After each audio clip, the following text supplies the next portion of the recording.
Assalamualaikum warahmatullahi wabarakatuh. Nama saya Rudiansa, saya dari IAIN Pontianak, saya dari FTIK PAI kelas F semester 2. Di sini saya akan memaparkan makalah materi mengenai sejarah peradaban Islam dari kelompok kami, kelompok 1 yang mendapatkan 4 submateri. Yang pertama yakni pengertian sejarah peradaban Islam, yang kedua yakni memahami peradaban Islam pada masa klasik, yang kedua memahami peradaban Islam pada masa pertengahan, yang ketiga yakni memahami peradaban Islam pada masa modern. Yang pertama di sini saya akan membahas mengenai sejarah peradaban Islam. Yang pertama yakni makna kata sejarah. Sejarah berasal dari bahasa Arab yakni sajarotun, yang artinya pohon, yang berarti mempunyai akar, batang, kemudian dahan, ranting dan daun. Jadi kata bahasa Arab sejarah yang berasal dari kata sajarotun yakni asal usul, silsilah ataupun peristiwa yang terjadi di masa lampau. Yang kedua yakni berasal dari bahasa Inggris yang artinya itu history, yang artinya kejadian masa lampau. Yang ketiga yakni kata sejarah yang menurut Kamus Besar Bahasa Indonesia terdapat 3 pengertian. Yang pertama yakni silsilah ataupun asal usul keturunan. Yang kedua yakni kejadian ataupun peristiwa yang benar-benar terjadi pada masa lampau, riwayat ataupun peristiwa penting yang benar-benar terjadi. Yang ketiga yakni ilmu pengetahuan atau uraian tentang peristiwa-peristiwa ataupun kejadian yang benar-benar terjadi di masa lampau. Dari beberapa pengertian yang saya sebutkan dapat disimpulkan bahwa makna dari sejarah adalah ilmu pengetahuan yang berusaha melukiskan tentang peristiwa masa lampau umat manusia yang disusun secara kronologis untuk menjadi pelajaran bagi manusia yang hidup sekarang maupun yang akan datang. Itulah sebabnya dikatakan bahwa sejarah adalah guru yang paling bijaksana. Yang kedua yakni kalimat dari peradaban Islam. Jadi kalimat peradaban Islam dari 2 kata tersebut memiliki makna tersendiri. Yang pertama yakni peradaban. Jadi kebudayaan mencakup juga peradaban. Tetapi tidak sebaliknya, sebab peradaban dipakai untuk menyebut kebudayaan yang maju dalam bentuk ilmu pengetahuan, teknologi dan seni. Dalam pengertian kebudayaan direfleksikan kepada masyarakat yang keterbelakangan bodoh, sedangkan peradaban terrefleksikan sesuatu ataupun kepada masyarakat yang sudah maju. Islam merupakan agama kedamaian. Islam diturunkan di Jazirah Arab telah membawa bangsa Arab menuju kemajuan. Islam bukan kebudayaan, akan tetapi menimbulkan kebudayaan. Kebudayaan yang ditimbulkan dinamakan kebudayaan ataupun peradaban Islam. Landasan peradaban Islam adalah kebudayaan Islam, terutama wujud idealnya. Jadi agama Islam melahirkan kebudayaan. Kalau kebudayaan hasil cipta rasa dan karsa manusia, maka agama Islam adalah wahyu dari Tuhan. Jadi dapat disimpulkan bahwa peradaban Islam adalah kejadian-kejadian ataupun peristiwa yang terjadi di masa silam yang diabaikan, di mana pada saat itu Islam merupakan pokok kekuatan dan sebab timbulnya suatu kebudayaan yang mempunyai sistem teknologi, seni bangunan, seni rupa, kenegaraan dan ilmu pengetahuan yang sudah maju dan kompleks. Yang ketiga yakni kata kebudayaan. Jadi kata kebudayaan dari bahasa Arab yang disebut dengan at-tasaqoh.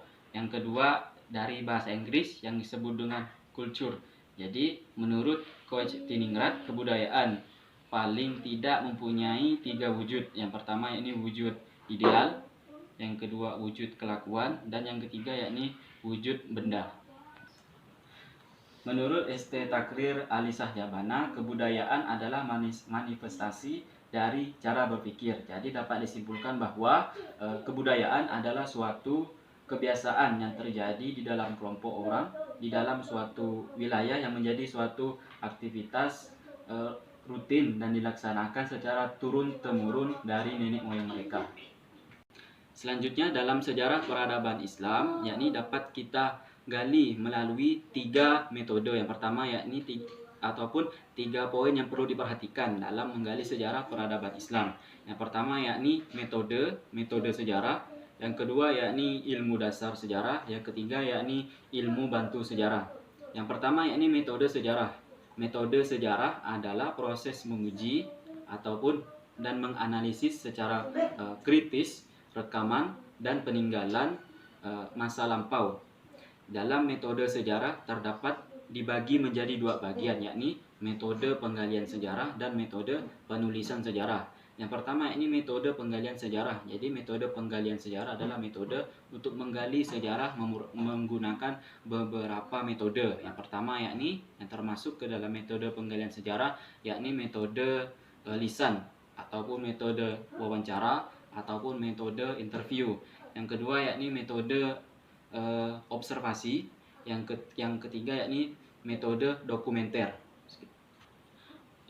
Yang pertama itu metode lisan ataupun metode interview ataupun metode wawancara, yakni metode yang digunakan mengajukan beberapa pertanyaan kepada narasumber untuk mendapatkan informasi yang valid ataupun informasi sesuai dengan fakta-fakta peristiwa yang terjadi di masa lampau.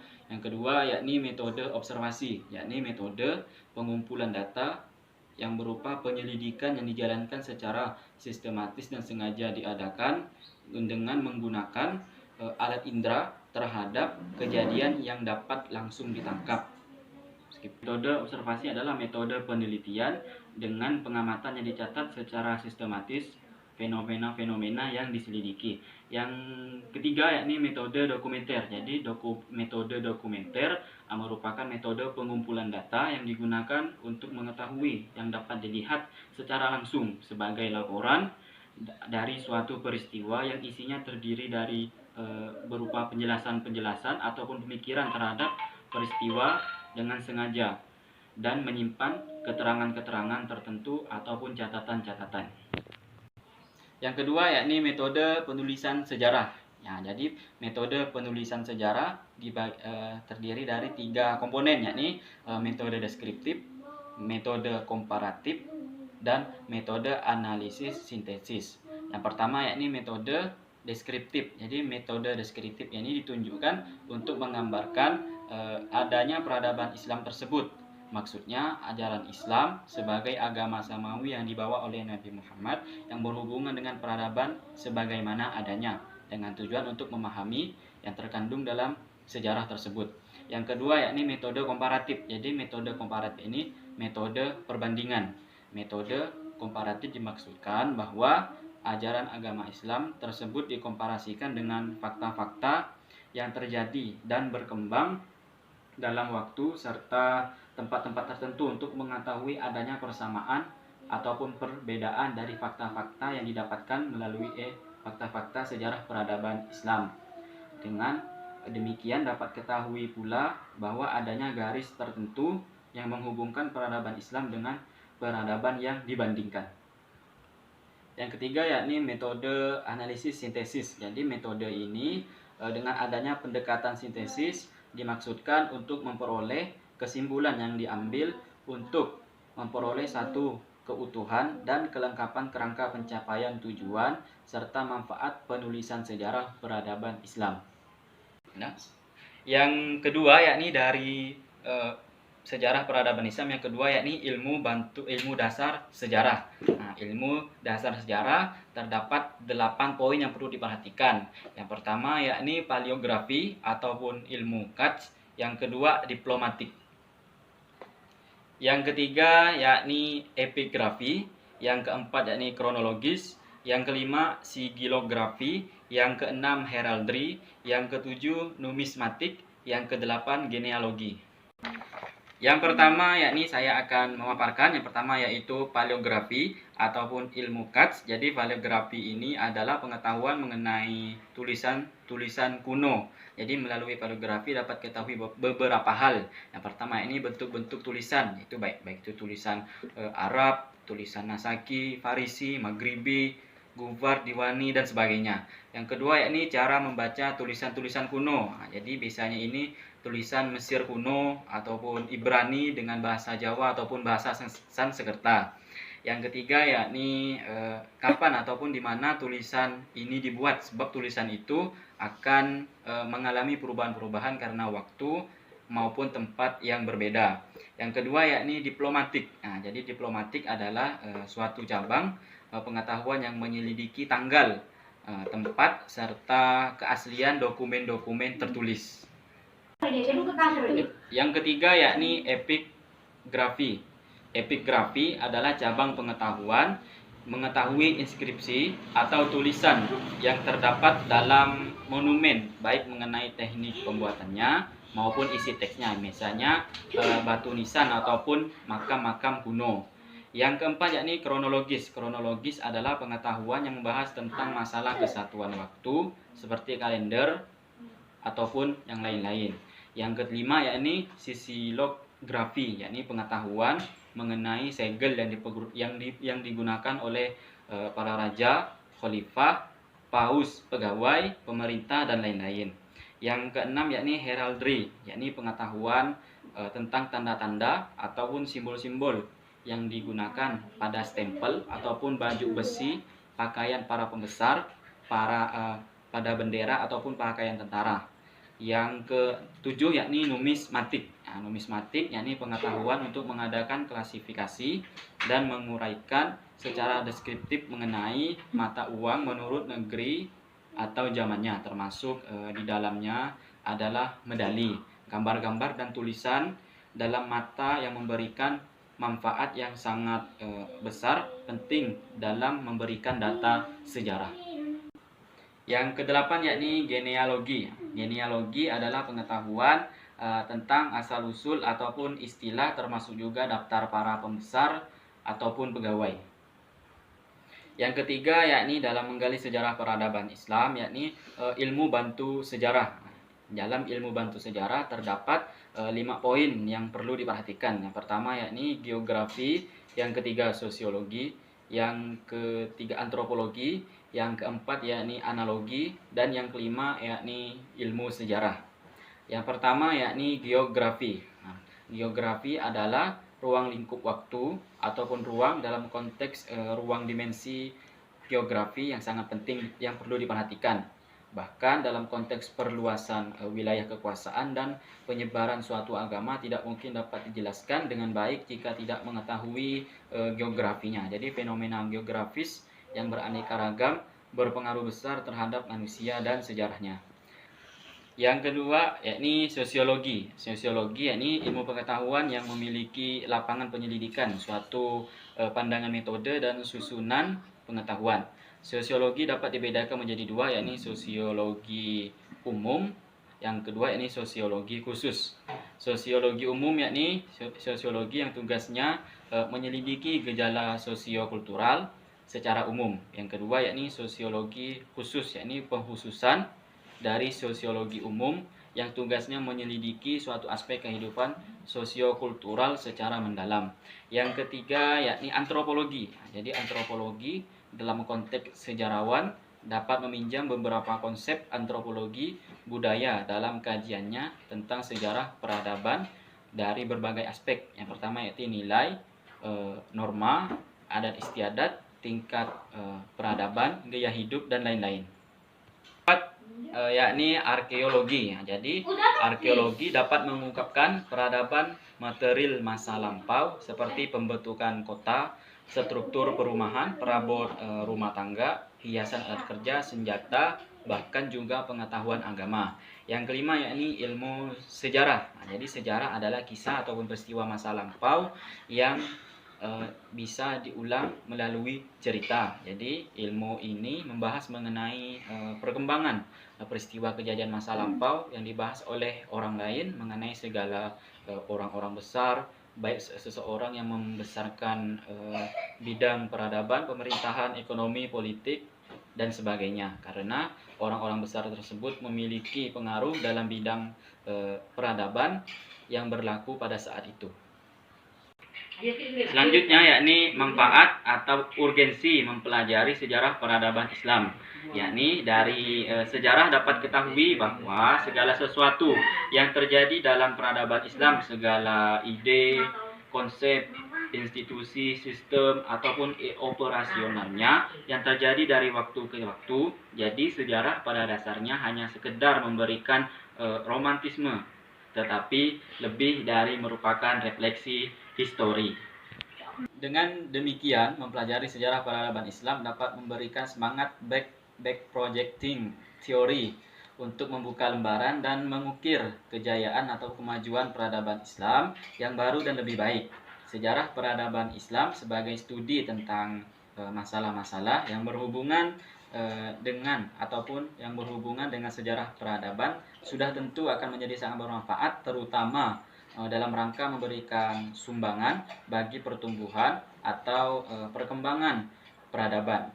Dengan mempelajari sejarah peradaban Islam, diharapkan seseorang dapat mengetahui dan memahami pertumbuhan dan perkembangan peradaban Islam sejak zaman lahirnya sampai sekarang. Sejarah peradaban Islam tidak hanya memiliki manfaatnya sangat besar dalam pengembangan peradaban Islam ataupun pembangunan, namun dapat pula menyelesaikan problematika peradaban Islam pada masa kini. Di samping itu, dapat memunculkan sikap positif terhadap berbagai peradaban sistem peradaban Islam. Assalamualaikum warahmatullahi wabarakatuh. Perkenalkan, nama saya Selvi Marsendi. Saya dari kelas PAI semester 2. Baiklah, di sini saya akan mempresentasikan hasil dari makalah kami, yaitu periodisasi klasik pada tahun 650 sampai 1250 Masehi. Periodisasi klasik ini dapat pula dibagi ke dalam dua masa kemajuan dan masa disintegrasi. Masa kemajuan Islam pada tahun 650 sampai 1000 Masehi, masa ini masa ekspansi, integrasi, dan keemasan Islam. Dalam hal ekspansi, sebelum Nabi Muhammad wafat di tahun 623 Masehi, seluruh semenanjung Arabia telah tunduk ke bawah kekuasaan Islam. Ekspansi ke daerah-daerah di luar Arabia dimulai di zaman Khalifah pertama, yaitu Abu Bakar Asy-Siddiq. Sayyidina Abu Bakar menjadi khalifah di tahun 632 Masehi. Tetapi 2 tahun kemudian meninggal dunia.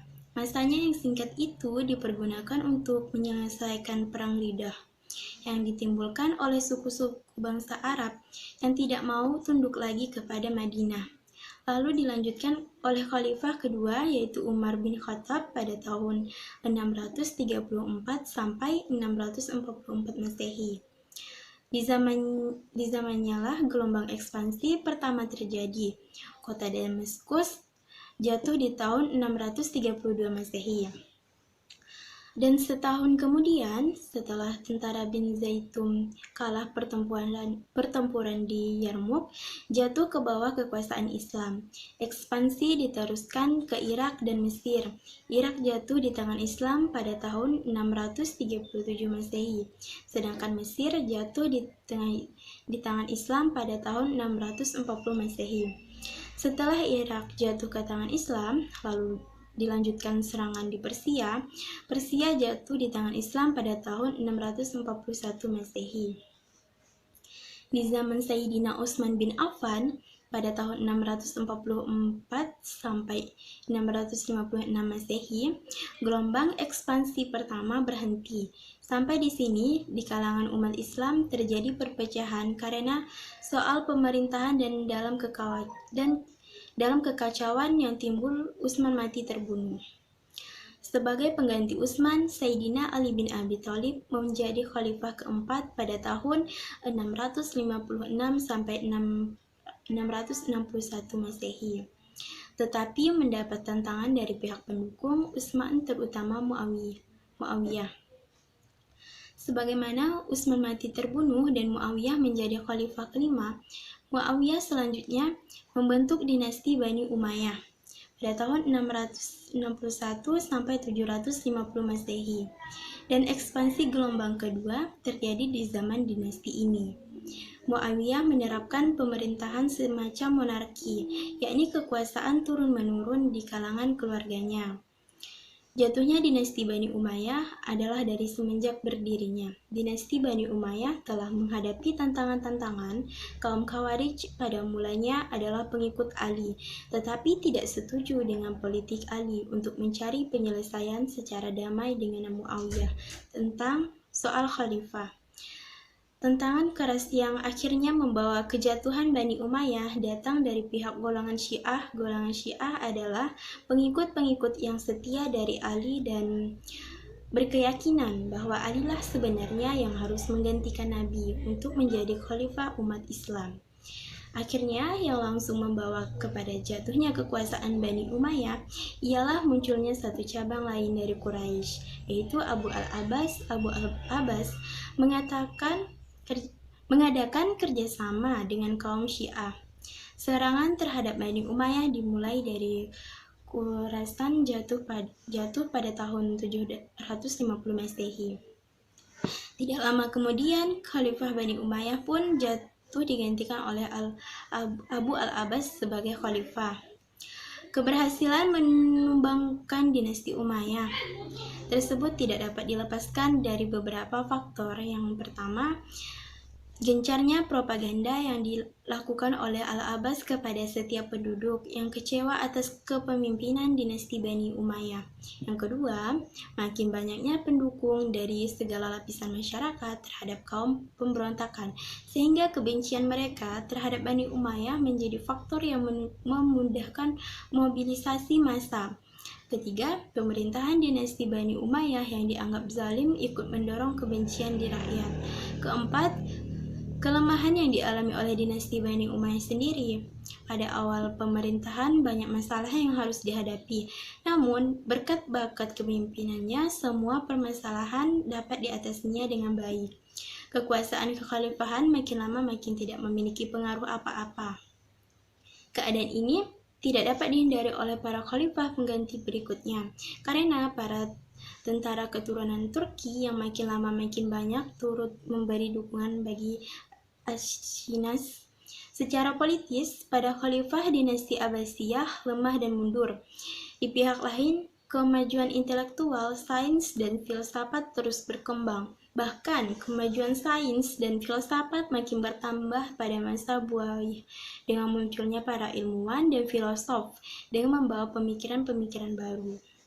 Masa disintegrasi pada tahun 1000 sampai 1250 Masehi dalam bidang politik sebenarnya telah mulai terjadi pada akhir zaman Bani Umayyah, tetapi memuncak di zaman Bani Abbasiyah.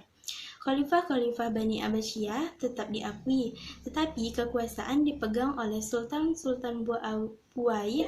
Kekuasaan dinasti Buayyih atas Baghdad kemudian dirampas oleh dinasti Saljuk.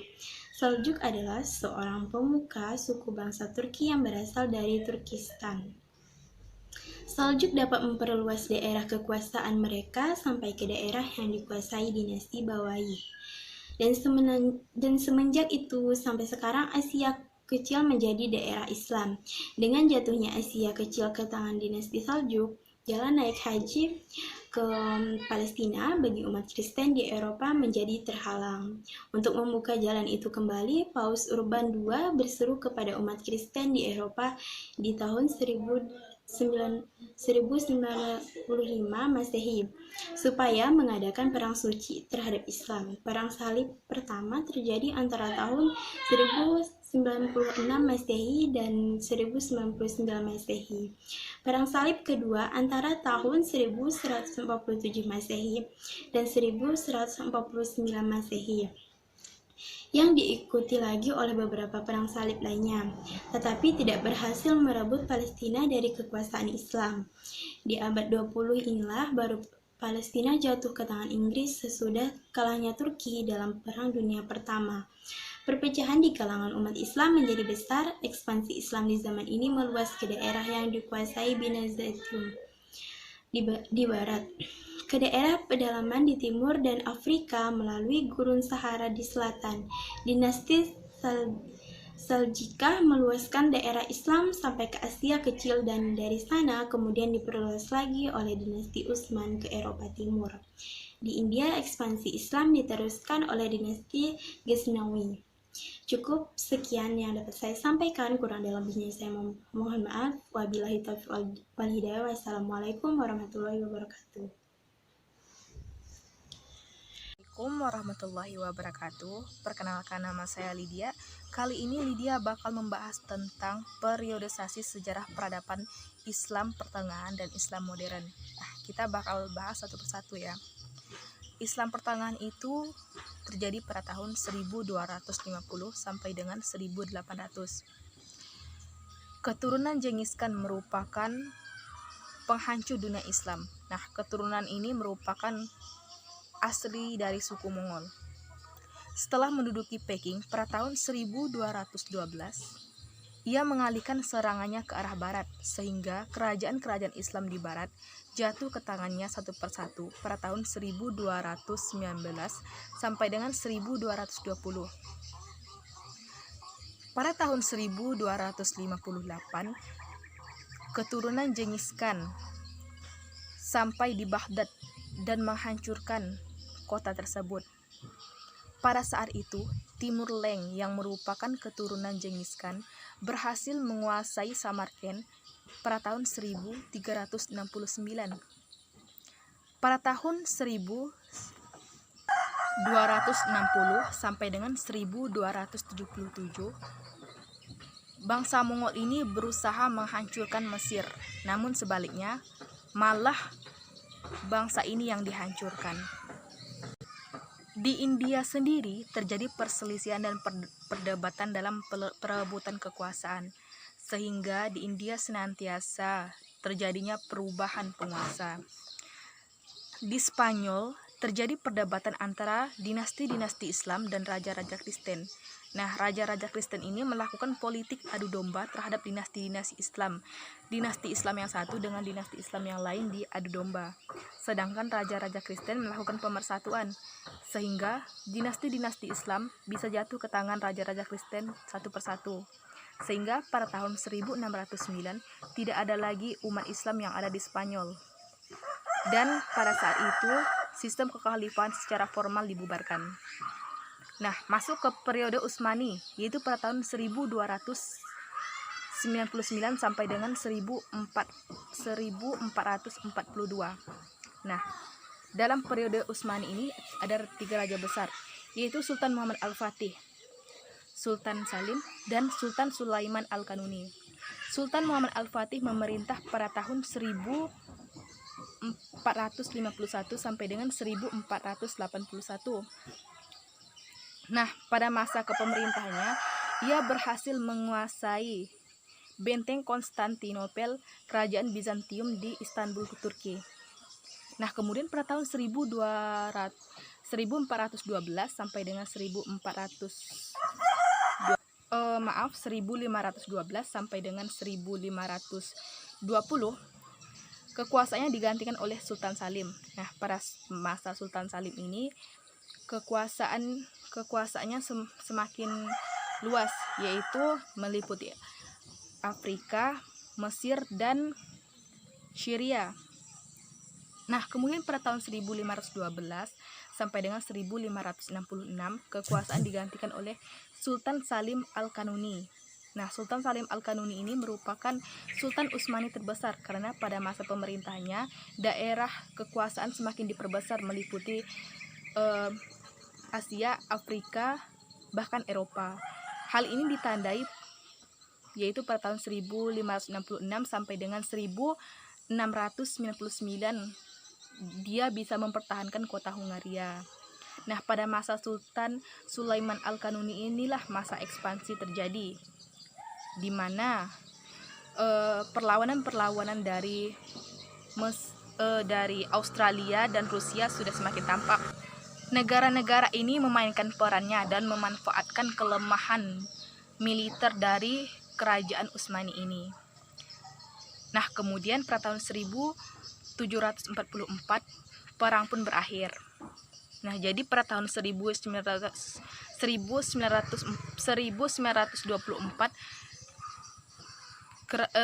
sistem kekhalifahan tidak ada lagi di negara tersebut. Di tahun yang sama, pada tahun 1924, sistem kekhalifahan di Turki diganti menjadi republik. Jadi tidak ada lagi sistem kekhalifahan di negara tersebut. Nah, oke, kita ganti ke pembahasan Islam modern yang terjadi pada tahun 1800 sampai sekarang. Nah, Islam modern ini dimulai di Eropa Barat Laut, yaitu Inggris dan Prancis. Nah, Eropa Barat Laut ini atau seluruh bagian Eropa merupakan daerah pinggiran. Maka muncul persepsi tidak semestinya negara atau daerah pinggiran menjadi sumber peradaban yang modern, apalagi peradaban Islam modern. Jadi diambil waktu yang tepat dalam peradaban Islam modern ini, yaitu bisa Cina dan Islam. Cina dengan industrialismenya atau Islam dengan etos intelektualnya. Dari dua kemungkinan ini, Islamlah yang mendekati peluang lebih besar karena etos intelektual merupakan ilmu dasar dari peradaban modern. Nah, agama Islam berkepentingan mengacu pembentukan, peningkatan, dan pengembangan. Jadi Islam bukan hanya sebagai situs-situs yang harus dilaksanakan dakwah dan akhlak, bukan hanya itu saja, tetapi melakukan pembaharuan, peningkatan, dan pengembangan. Dalam memahami kedudukan dan fungsi ilmu pengetahuan dan informasi ilmiah, pengertian Qur'ani perlu diperhatikan. Nah, pada masa Islam modern ini dipelopori oleh Al-Jabarti. Nah, pada masa Al-Jabarti ini sempat terputus karena adanya kependudukan Napoleon Bonaparte dari Prancis. Namun, kependudukan Napoleon Bonaparte ini tidak dapat dikatakan kecil karena sangat berpengaruh pada Mesir pada saat itu. Nah, kedudukan Napoleon Bonaparte ini sangat berpengaruh, terutama bagi Mesir selanjutnya, apalagi di bidang sejarah. Nah, setelah Al-Jabarti ini kemudian muncul penguasa baru atau digantikan penguasa baru bernama Muhammad Ali Pasha. Nah, Muhammad Ali Pasha ini melakukan takdir seperti Barat, yaitu membuat sekolah-sekolah dan mengirim mahasiswa-mahasiswa ke Eropa untuk belajar. Sehingga apa yang dipelajari oleh mahasiswa-mahasiswa yang ada di Eropa, mereka amalkan atau ajarkan kembali di Mesir tersebut. Nah, dari mempelopori itulah Islam berkembang hingga sekarang dengan diciptakannya madrasah-madrasah, sekolah-sekolah untuk perkembangan dan peningkatan pembaharuan Islam pada masa modern ini. Nah, mungkin sampai hanya ini yang bisa saya sampaikan. Mohon maaf jika ada kesalahan. Assalamualaikum warahmatullahi wabarakatuh. Sekian dari presentasi makalah kelompok kami, kurang lebihnya mohon maaf. Sekian dan terima kasih. Wassalamualaikum warahmatullahi wabarakatuh.